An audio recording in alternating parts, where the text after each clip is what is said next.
One of the things that I've been looking to buy for a long time is a specific Dell tower that I used to own when I was quite a lot younger. It's a Pentium 133 tower. So I've got this kind of general search out for Dells of that about that period. And this cropped up and it was being sold as not working. And it's obviously very grubby. Something's been stuck on the top and got melting plastics. And I wasn't particularly interested in this, but until I saw the picture of the back. Let me show you what I mean. So we've got a normal set of I/O here, but what is going on over here? It looks like we've got 2 extra serial ports. We've got 4 VGA ports, some S-video maybe, and this really massive connector here. So I don't know what's going on. I bought this mainly to find out what's going on over here because I don't understand this. Now this could be something really interesting, or it could be something really, really boring and worthless. But let's pop the top off and have a look. From memory, it's the same case design as the one I'm looking for. You push these in and pull backwards. There we go.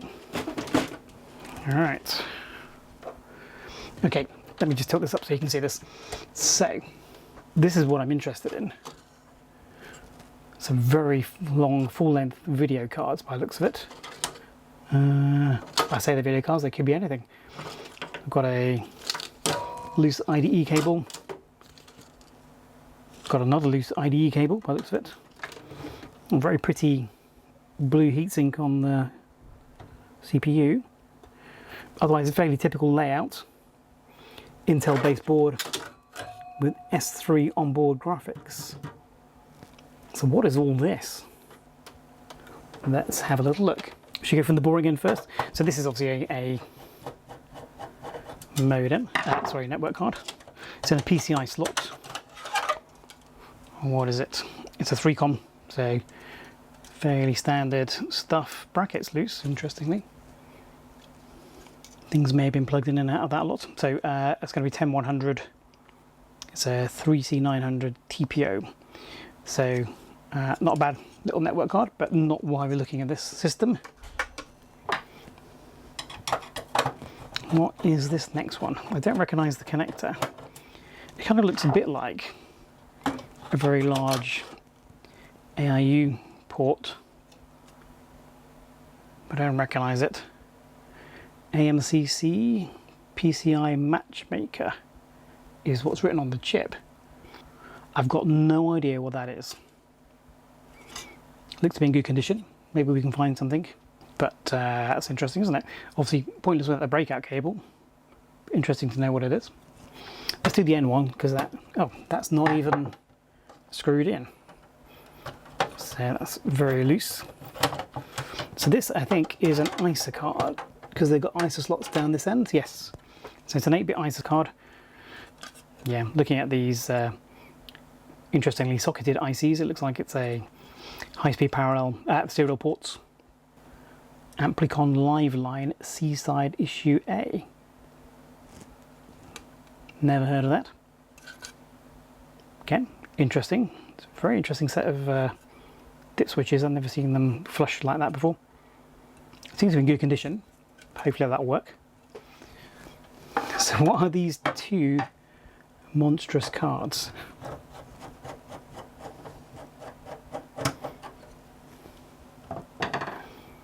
So it's not often you come across full-length 16-bit ISA cards, at least not in my experience. But here we have one. Okay, so it's Tseng Labs. So these are ET4000 cards, and looks like it's dual chips. Video memory is half populated. 2 BIOSes. Oh wow, I've never seen one of these before. So this is an ET4000 ISA video card, but it's a dual head one. And because they didn't have dual headed kind of technology in that time, it's actually got 2 processors on it, 2 chips. That is very cool. I've got no idea if it works. I can't see who makes it. There's no identifiers on it. There's a kind of model number here, 1X0 0179-002 from the 26th week of 1992. That is quite cool. It's an STB card. Ooh. Video pass-through. Again, there's two of them because it's basically two ISA cards on one. I'm not sure how the drivers are going to work for that. That is brilliant. I wonder if the second one is the same. Here we have it. It is pretty much exactly the same. 1991 STB Systems Inc. Two ET4000 AX chips. Some video memory populated. Same BIOS revision. Dual heads. We definitely need to find out what these are. Both boards look exactly the same. Can't see any bodge wires. So it looks like this is a well thought out board. Week 22 of 1992. So it's 4 weeks earlier than the other card. We are definitely going to have to do some Googling on these. They're in pretty good condition though. Alright. So, I mean, the PC itself's, quite interesting. It's got three 16-bit ISA slots, three PCI slots, only two memory slots, and only one of them is filled. But this isn't about this system. This was all about what these weird cards were. So let's look them up. So I've got the system set up with a monitor. Happens to be Dell, but not quite the same era. Now this was sold as not working, and the optical drive was disconnected, and there would have been 5 VGA connectors to choose from, and they probably would have plugged their test equipment into the onboard VGA, not realizing there were 2 other VGA cards plugged into the system, and I'm guessing the onboard VGA gets disabled when you have secondary cards plugged in, so that's probably what happened. They probably didn't get a video signal and they probably thought it was broken. Let's just see if there is a video signal. See if it is actually broken. I've reconnected the optical drive. And hey, we have a boot. So it's got the original A01 BIOS, it's got 32 megs of RAM. It's not detected the keyboard. I've got a USB keyboard plugged in, so maybe I need to try a PS2 one. It has recognised the optical drive, and it has recognised the floppy. There's no hard drive. That would have been taken out for data security. But basically, everything is working as it should do. I'm really curious to know whether we can get a video signal out of one of these other cards. So let's turn it off and put them in. And these really are very long cards. I'm going to put it in that one just because it's near something I don't want to scratch.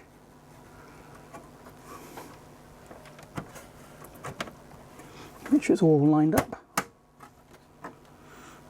Lovely. So which connector are we going to use? I'm going to use the top one for no particular reason. So the dual-headed card is in. It's in one of the 16-bit ISA slots. Monitor is attached to that. No video signal at the moment. Let's see what happens. Is it going to post? Is it going to have a hissy fit? Whoa! We have a video signal. Look at that. So we're connected to the top connector on the ISA video card, and we're getting the correct display output from it. So so that's good. So the onboard video probably has been disabled. So we're now connected back onto the onboard video, but the ISA card is in place. So is it going to create a video signal for us? Nothing's happened so far. So by this point, on the previous boot cycle, we didn't have a video display. So yeah, so the onboard video does get disabled when you have the second video card plugged into an ISA slot. Really cool. So what we've ended up with is a working Dell Pentium 2, very nice, and 2 of these dual head Tseng Labs ET4000s, which is very nice. We've also got this Slightly unusual PCI card. It's called PCI 4882. I should have guessed from the 4882. This is a IEEE 4882 protocol card. So this has probably been used for data acquisition. It also had the dual serial card in there. So there's a lot of connectivity in this computer. I suspect this was in a lab of some kind. So we've got the onboard serial, plus we've got 2 more here. That's 3 serials in total. We've got 4 VGA outs on the 2 cards combined. That middle connector does actually look like a Super Video S-Video, so it maybe you could even connect 3 monitors, I don't know. There's only 2 processors per card.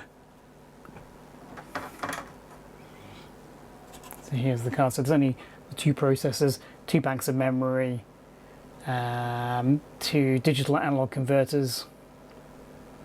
So I think you can only display 2 outputs. So you can probably choose between the primary VGA, secondary VGA, and I don't know what this S-Video is connected to, whether it's one or other. I doubt it's a separate video signal independent of those 2. Who knows? The cards have got a total of 8 sockets per processor for RAM.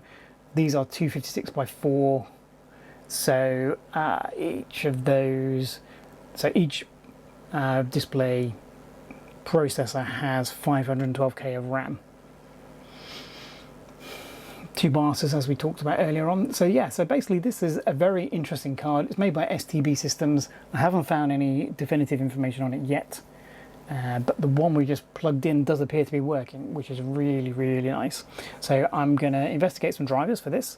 There are drivers obviously for Windows for normal ET4000 chipsets, for Windows 3 and 3.1. Going beyond that, this chipset isn't so good for Windows 95. Tseng Labs made a separate graphics accelerator that was more appropriate for that. But for DOS and for early Windows, these are great cards. And the fact they've got 2 processors on them means that we can have more than 1 monitor. Not that you can use that on DOS, but you can use that on the Windows. So that's going to be interesting to play with. Okie dokie, so the video isn't about the computer, it's about the fact that it had these 2 cards in it. And the only reason I knew they might be in there is that it had that really strange configuration when I looked at the photo of the back of the machine. In this case we got lucky. There could have been 2 really weird serial cards with atypical connectors, but these did look like VGA connectors, and I'm really glad I took the chance. We've ended up some really interesting DOS and early Windows graphics cards, 2 of them in fact, and I'm really looking forward to trying them out. Maybe in this computer, maybe in a different one, but we'll have a little look at those in a future video. So I hope you enjoyed that. I certainly did. It was a nice surprise. It's always a surprise opening up a new computer, but it's sometimes not a nice surprise. It was a nice surprise today. Thanks for watching. Don't forget to like and subscribe.